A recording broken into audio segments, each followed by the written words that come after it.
Hey ladies and gentlemen, welcome back to the channel. Got another video for you here in an early access ship, that's right. Pan-European Tech Tree Destroyer Tier 4, the Visby. Now I talked about it in my Clash Horn video and probably also in the Romulus video. I don't really remember anymore what I talked about in the Romulus video. These ships from tiers 2 to 5, in my opinion, are torpedo spammers. So you're going to want to crank out these torpedoes early, often, every time you got a valid target. These guns are more used for self-defense, although they do have a pretty good splash. I've found myself knocking out other destroyers with those guns from time to time. But at the end of the day, your job in these destroyers, in terms of creating your own offense, is going to center mostly around the volume of torpedoes that you put into the water, at least in my opinion, the opinion of an average player. All right, we're here on whatever this map is called. I probably should know since I've been playing this game for 3 years, but I don't. Domination match. Over here is a Koenig and a Farragut. Now, I think the enemy team has an Okhotnik and a Farragut. Those are both, alpha gunboats. We don't really have a chance against the Farragut unless we get lucky. So I just send some torpedoes over there because that's what you do when you're in a pan-European destroyer and you have torpedoes loaded and there's an enemy ship in sight. You fire torpedoes. Period. The end. I do want to say I had a great game for you in the Visby that was part of the great unforced cleansing of my hard drive. I don't remember what that game was like. Was it better than this game or not? I don't know. This game actually supplanted another game I had recorded earlier, so because I have better base XP in this game. So this is our video here. As you can see, part of our job completed. We do capture Alpha. We've succeeded in driving away the enemy ships from the Alpha Cap, based mostly on the carrier airplanes, doing a great job of scaring away the Farragut, and my teammates, I guess, doing a great job of scaring away the Koenig. I shot some torpedoes, but I don't think they got near enough to either ship to have that have been a meaningful impact on them running away. So really at this point, I am just trying to get in range to use some of these torpedoes. So we do have the Koenig in range, and I am going to shoot some torpedoes here. And the indicator tells me the Farragut is much closer. He spots us. As you can see, the turrets do take a little bit longer than I would like to get on target. We take a small amount of damage there. But at the end of the day, we are able to duck back behind this island. And in my opinion, hit and run techniques with these destroyers, very valid part of a good play style. We're going to pop back out here. The Farragut is being engaged by our teammates, which is great. We do get a couple of torpedo strikes on the Koenig off in the distance, and we are continuing to engage. The Farragut, you can see lengthy reload, but we do have a pretty good splash going on there. He smokes up and breaks. We are going to torp out at some point.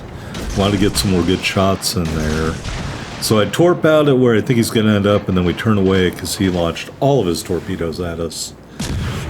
And it looks like he's turning back into the island. I believe he's going to end up avoiding all of those torpedoes.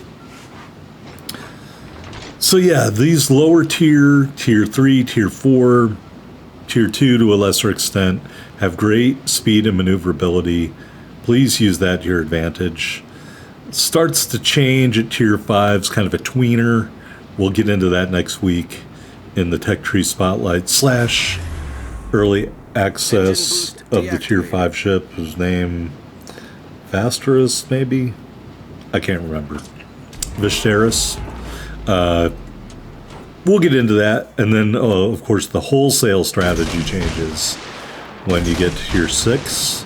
Also, we'll have a Oland video coming up on Wednesday, so I hope you tune in for that. And then on Friday, I believe I am going to do a video comparing the Oland and the Bliskovica I would have loved to included the Orkin in that, but I didn't, because the Orkin to me is a very specialized tool, whereas the Olin and the Blizkovic are more general use tier 6 destroyers.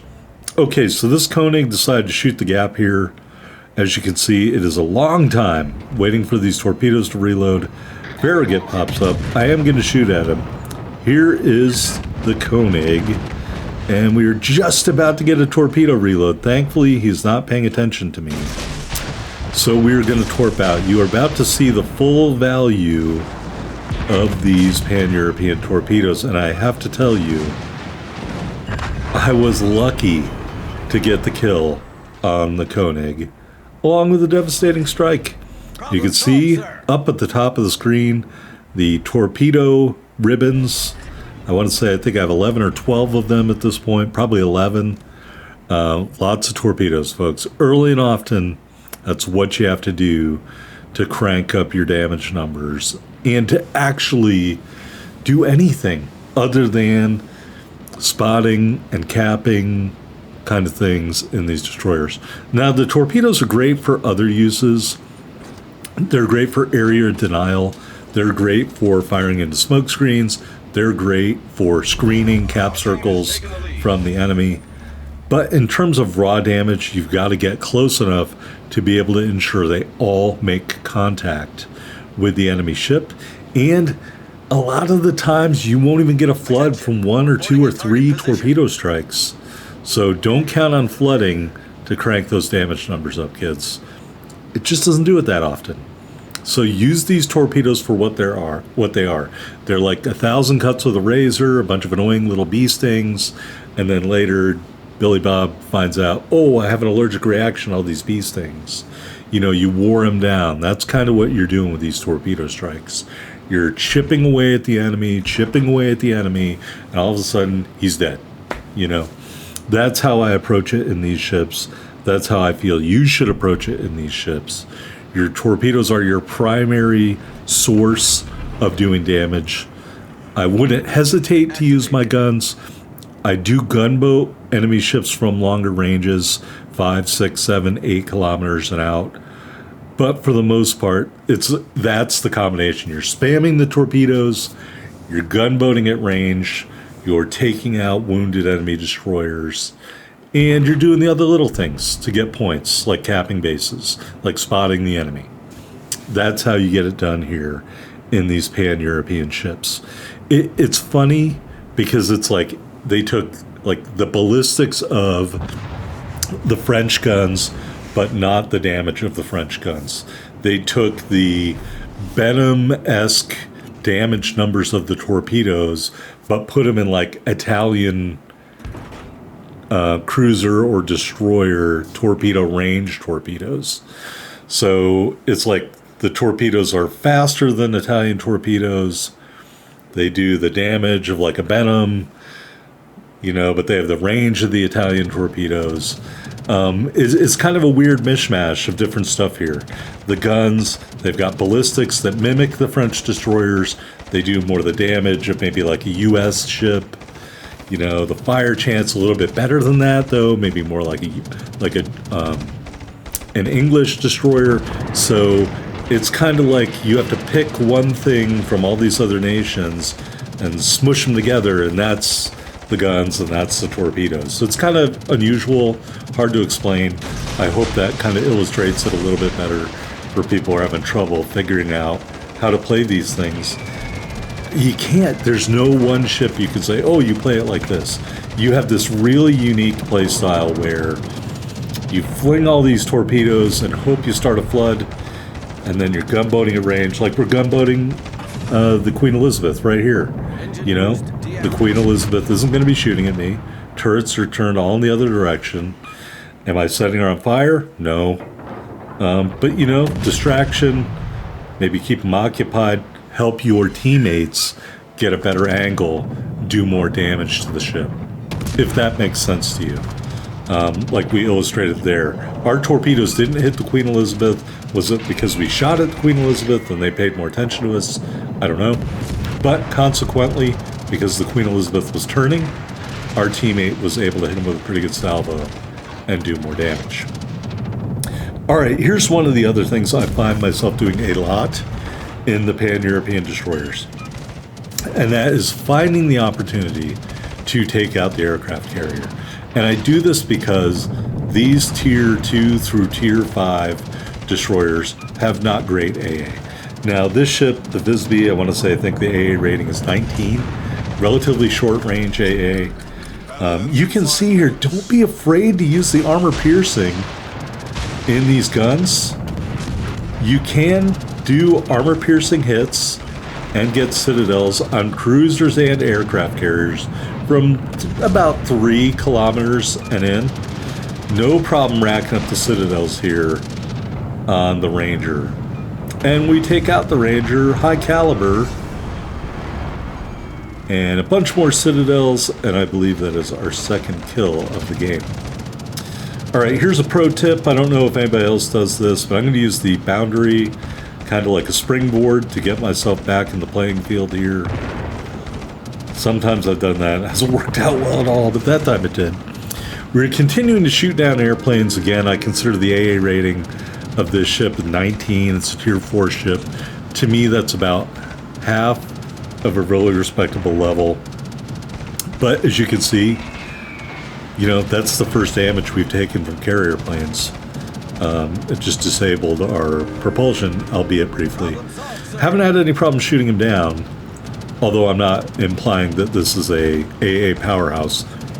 I want to say at this tier, the best is still the Mutsuki with a rating of 33, I want to say. 31, 33, something like that. So you've got respectable AA. You can defend yourself. You know, we shot down 9 airplanes. I'm pretty happy with that. All right, so what's left here? Well, we got a couple kills. We captured a base. And we are going over here to just kind of try to get some shots in on this last battleship. I don't have any illusions I'm going to be able to land the killing blow on this guy. So on our way over there, I hope I've done a pretty good job illustrating the play style that you want to have with this ship. Obviously, I'm not afraid of close quarters fights with other destroyers, but turret traverse is a liability. The Alpha Strike isn't, but I would have been reluctant to engage the Farragut in a straight gunfight because DPM-wise, you're not going to win that. However, when you're at range, you've got better ballistics than the U.S. destroyers, so you want to get 5 kilometers, 6 kilometers out, where their shells start to falter and get floaty. Yours don't. They have better ballistics akin to the ballistics in a French destroyer. As far as the torpedoes, again, I'll just beat that to death. Get a relatively quick reload. Torpedoes don't do a ton of damage. However, they have a long range. They're relatively quick, so you just want to put them in the water whenever you can and let them accrue damage throughout the match. Of course, spotting, you know, capping bases. Every destroyer should be trying to do that. All right, here we're going to torp out at this last ship. I think it's a Congo, and then I'm just going to start gunbutting him here. Here you can see he's about 8 kilometers away. Still have pretty good ballistics on these shells, and I say that if I am reading this incredibly tiny print correctly. Of course, I was stupidly shooting armor piercing at first, so that really didn't do a whole lot of damage. But we're going to switch to HE here, and you can see that's a really nice trajectory for those shells. The only shells that probably fire better at range are Russians. So this is my opinion of how to play these tier 2 through tier 5 destroyers. We go behind an island, run into a rock, ship gets killed, end of the match. All right, here we are on my favorite screen, the victory screen. Well, we got a high caliber medal, a devastating strike, 1 solo base cap. We ended up with 106,717 total damage, 16 torpedo strikes, shot down 9 airplanes, 2 kills, and looks like 8 hits to Citadel, 311,193 silver, 3959 ship XP and commander XP in the Visby. Here we are on the team results. We are on top of the board, 2639 base XP, 2 medals, 2 big kills, and we were down tier. Yeah, I think that's a result we can all look at and say, that's a good game. And guess what, folks? That's totally achievable in these ships if you adhere to these tips I've given you, at least in my belief. All right, taking a look at the Visby aiming system mod 1. It is fully upgraded. Loadout, 2 charges of the engine boost, 2 charges of the repair party. We were running the common battle booster for speed, got this type 1 temporary camouflage, and of course the early adopter flag. Stats, I think it's 8,880 hit points. Got 1 individual and 2 twin 120mm turrets, 9.9 kilometer firing range, 8.3 second reload, 22.5 second turn time. HE shells do 1,600 damage, 7% fire chance. AP shells do 2,200 damage. You saw they had no problems penetrating that battleship broadside. All right, torpedoes, 2 triple tube launchers, reload in 48.4 seconds, max damage 6,358, 8 kilometer range at 69 knots, and the detectability is 1,400 meters. AA defense, like we talked about, relatively short range, which is a good thing, able to defend your ship, as you saw illustrated in the gameplay. All right, maneuverability, I think this is 42.4 knots, 560 meter turning circle, 2.5 second rudder shift time. I'm really squinting to see these numbers. If they're slightly off, I apologize. And you can get that a little faster if you have your commander ranked up a little higher than I do. All right, detectability 4.8 on the surface, 2.6 from the air, 2.1 when firing in smoke. I think this is good concealment for this kind of ship. All right, let's take a look at the commander. Stig, Hansen, Ericsson. Again, same commander as we used in the Clashhorn and the Romulus. The build did not change at all. Just want to point out a couple of things. Because I am not at Legendary Level 2, Fragile Threat is not fully maxed out. And so you would gain a little bit more concealment and lose a little bit more hit points. I don't know if it's enough to take another 100 meters off the concealment of the Visby. And the other thing I wanted to show you down here, destroyer be destroyed. So there's more speed left to gain, albeit at the penalty of dispersion. However, I hope you enjoyed the video. Hit that like button. See you next time.